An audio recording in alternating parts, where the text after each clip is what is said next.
జగిత్యాల జిల్లాకు చెందిన రాహుల్ మూడో ప్రయత్నంలో యూపీఎస్సీలో సత్తా చాటాడు. హన్మాజీపేటకు చెందిన పూదరి రాహుల్కు యూపీఎస్సీ ఫలితాల్లో 748వ ర్యాంకు సాధించారు. 2 సార్లు పరీక్ష రాసినా ర్యాంకు రాలేదన్నారు. ఓటమికి కుంగిపోలేదని, తల్లిదండ్రుల ప్రోత్సాహంతోనే మూడోసారి పరీక్ష రాసి సివిల్స్ ర్యాంకు సాధించినట్లు చెబుతున్నారు. రాహుల్ విజయంతో పేరెంట్స్ సంతోషం వ్యక్తం చేశారు.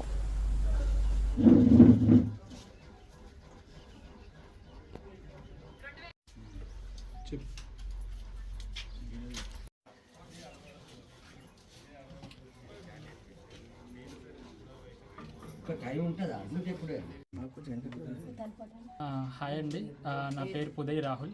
మాది జగిత్యాల డిస్టిక్ హన్మాజీపేట గ్రామం. నేను నిన్న సివిల్ సర్వీసెస్ 2025 ఫలితాల్లో నాకు ఆల్ ఇండియా ర్యాంక్ 748 వచ్చింది. ఇది నాది 3వ అటెంప్ట్. లాస్ట్ టైం కూడా ఇంటర్వ్యూకి వెళ్ళాను, బట్ ర్యాంక్ రాలేదు. ఈసారి సక్సెస్ఫుల్గా ఫైనల్ లిస్ట్లో నేమ్ వచ్చింది. నా స్కూలింగ్ వచ్చేసి 7th వరకు జగిత్యాలలో జరిగింది, అండ్ నా 8th to 10th అనేది ఇక్కడ జిప్పిచిపురంలో అయినా. And after that based on my 10th marks అనేది నేను IIIT బాసర్లో నా ఇంటర్మీడియట్ ప్లస్ గ్రాడ్యుయేషన్ చేశాను. అండ్ దాని తర్వాత సివిల్ సర్వీసెస్కి ప్రయత్నం మొదలుపెట్టాను. అండ్ మాది వ్యవసాయ కుటుంబం, మధ్యతరగతి కుటుంబం. మా తల్లిదండ్రులు చిన్నప్పటి నుంచి నన్ను కష్టపడి చదివించి సివిల్ సర్వీసెస్ చేయాలని ప్రోత్సహించారు. వాళ్ళ నుంచి నేను ఇన్స్పైర్ అయ్యి ఇంతవరకు రావడం జరిగింది.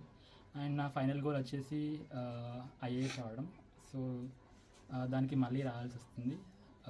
ప్రస్తుతానికి నేను మళ్ళీ ప్రిపరేషన్ కొనసాగించాలని అనుకుంటున్నాను. థ్యాంక్ యూ అండి. రైట్. నా పేరు పూదరి మల్లేశం. మాది హన్మాజీపేట, జగిత్యాల జిల్లా. మా చిన్న కుమారుడు సివిల్లో 748 ర్యాంకు ఫలితాల్లో 748 ర్యాంక్ వచ్చింది. మాది వ్యవసాయ కుటుంబం.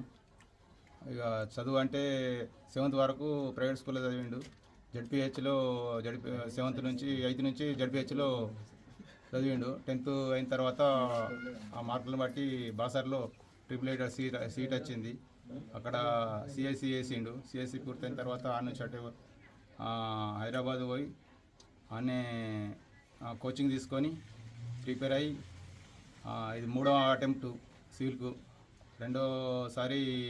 రెండోసారికి రాలేదు, అది ఇంటర్వ్యూకి పోయి. ఇది 3వ అటెంప్ట్లో సివిల్ ఫలితాల్లో 748 ర్యాంక్ వచ్చింది. సంతోషంగా ఉన్నది. ఇక కష్టపడే చదువుతుండే, ఇక దానికి నేను కూడా ప్రోత్సహించిన.